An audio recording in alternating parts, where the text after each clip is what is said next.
Aujourd'hui, on applique la formule de Blondel sur notre escalier. On va se référer de l'escalier qu'on avait eu à travailler, un escalier droit. Ah oui, c'est de là qu'on va partir pour vous montrer comment ça s'applique, cette formule de Blondel. Mais avant d'y arriver, c'est quoi la formule de Blondel? La formule de Blondel, c'est une formule qu'on applique à l'escalier pour s'assurer que l'escalier est confortable, aussi qu'il assure une certaine sécurité à la montée tout comme à la descente. Maintenant, pourquoi Blondel? Blondel, c'est juste une personne comme Bernoulli.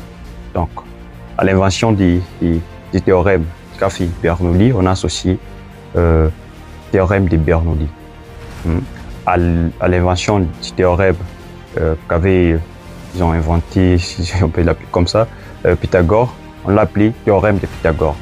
Donc c'est dans ce même angle qu'avec la formule de Blondel. Blondel, c'est une personne. Sa formule, on associe aussi son nom, formule de Blondel. Comme la tour Eiffel, tour exécutée ou disons construite par Eiffel. Et là, en tout cas, je ne sais pas rien.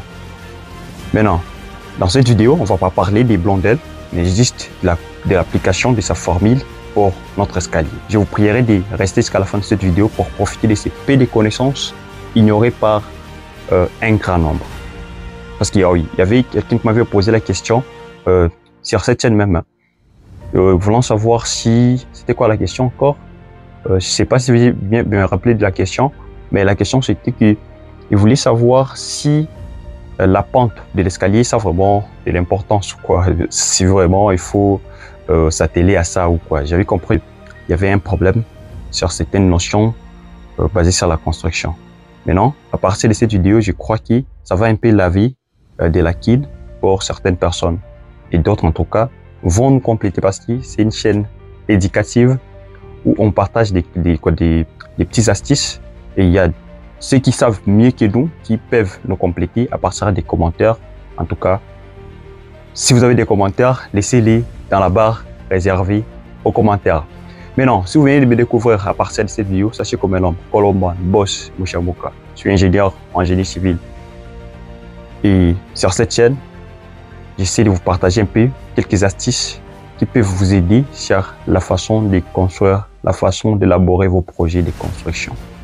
Donc, si ça vous dit quelque chose, n'hésitez pas à vous abonner. Si vous êtes nouveau à la chaîne, abonnez-vous, activez la cloche de notification. Et si la vidéo vous plaît, n'hésitez pas à me lâcher un gros pouce bleu. Maintenant, sans plus tarder, on passe à l'essentiel. Maintenant, c'est quoi justement la formule? Elle est simple, en tout cas, une petite formule qui fait une grande différence. Donc, la formule, c'est quoi? 60 inférieur à G plus DH inférieur à 64. C'est ça, une petite formule comme ça qui fait la différence. Maintenant, on va essayer de l'analyser et pour s'y faire, on va voir des éléments qui nous sont inconnus. 60, tout le monde ici, c'est un nombre. 64, de même. 2, voilà, on sait. Maintenant, ce qui est ignoré d'un grand monde, c'est des éléments. Donc, on va pas calculer, ces des éléments parce que c'est déjà fait dans la vidéo que vous allez trouver dans la description. Donc, les deux liens que je vais vous mettre dans la description, je crois pour la deuxième vidéo, deuxième lien, vous allez trouver comment on détermine ces des éléments. Mais c'est quoi les noms? Ça, G représente les girons et petit h représente la contre-marche. Contre-marche. Voilà, c'est deux éléments-là. Giron veut dire quoi? Contre-marche veut dire quoi? Toujours dans la vidéo. Maintenant, c'est quoi cette formule alors? J'explique la formule directement. Tout bon en fait. En tout cas, ça vaut la peine que j'explique aussi ces deux éléments. Les girons, c'est, disons, la marche, hein? La distance, disons, si on peut l'appeler la largeur de la marche, c'est qu'on va l'appeler la largeur de la marche. Et puis, petit h, c'est contre-marche. Un escalier. Escalier, c'est comment? Escalier, c'est comme ça, non? Tout le monde le sait. Hein? L'escalier, c'est comme ça. Maintenant, comme ça, on a petit h, donc contre-marche. Comme ça, on a giron. Donc, cette distance ici. Quand ça devient la partie là où on doit déposer les pieds, ça devient la marche. Mais déjà, cette largeur, parce que ça, c'est la longueur. Maintenant, cette largeur, c'est qu'on va appeler giron. Maintenant, cette formule dit quoi? Cette formule dit que 60 doit être inférieur au giron plus 2 fois la contre-marche, qui doit être aussi inférieur à 64. Maintenant, pour la vidéo qu'on avait faite, on avait comme giron la valeur du giron, c'était 22, je crois. J'y crois bien, sinon vous allez vérifier. Et contre-marche, donc petit h, c'était voilà combien? C'était 17. Voilà. Donc on avait le giron de 22 cm, c'est en centimètres. Centimètres. De 22 et le petit h du 17. Maintenant, en faisant ces petits calculs, donc G plus 2H, donc on a combien? On a 22 plus 2 fois H, 2 fois petit h. Petit h parce qu'il y a un grand H. Oui, il y a un grand H, c'est pourquoi ça c'est un petit H. 22 plus 2 fois petit h. Maintenant,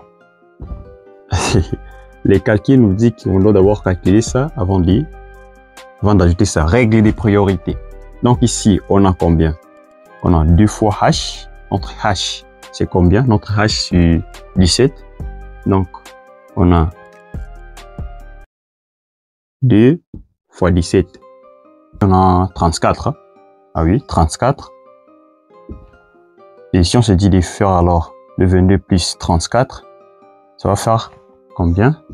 Ça va faire 56. Hein? 56. Donc, on essaie de voir si la formule est vérifiée, la formule des Blondel. Formule des Blondel. Si cette formule, elle est vérifiée. Maintenant, avec les résultats trouvés, 56, si on se dit de remplacer ici, je continue à être désordonné. 56, hein? 56, on comprend directement que la formule elle n'est pas vérifiée. Donc, 56 n'est pas vérifié. 56 ne vérifie pas la formule.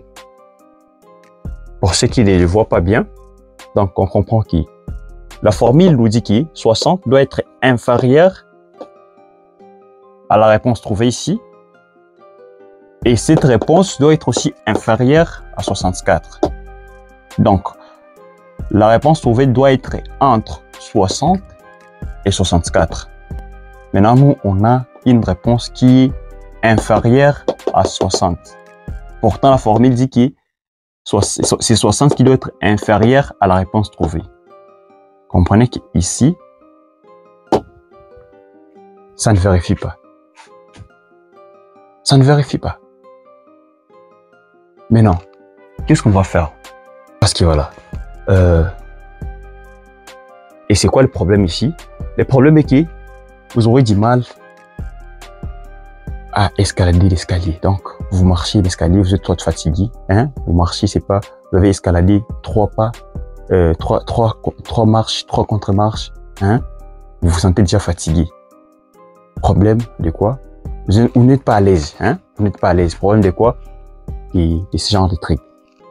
Maintenant, pour pallier ça, il suffira de majorer cette réponse.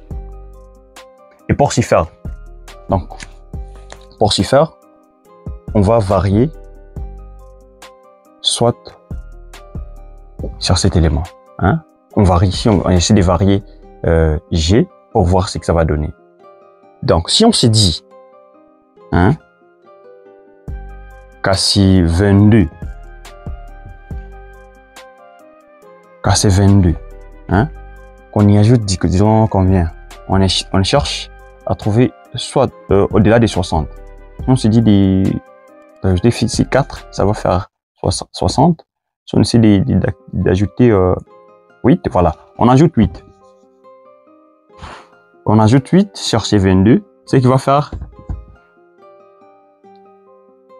56 plus 8, ça nous fait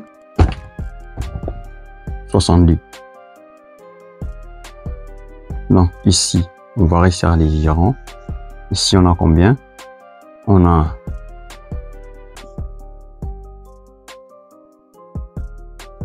non, on ajoute plutôt 6. Hein? On ajoute 6. On ajoute 6. On ajoute 6. 6, parce qu'ici, on ajoute 6.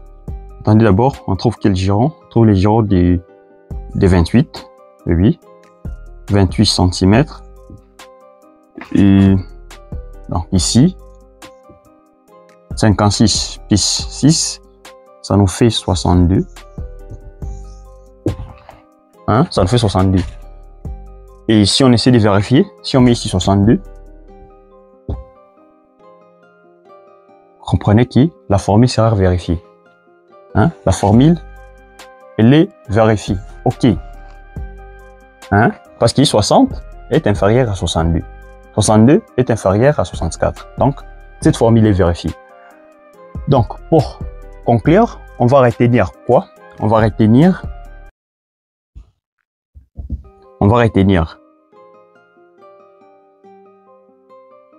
un petit h de 17, comme c'était avant, et les girons de 28 cm.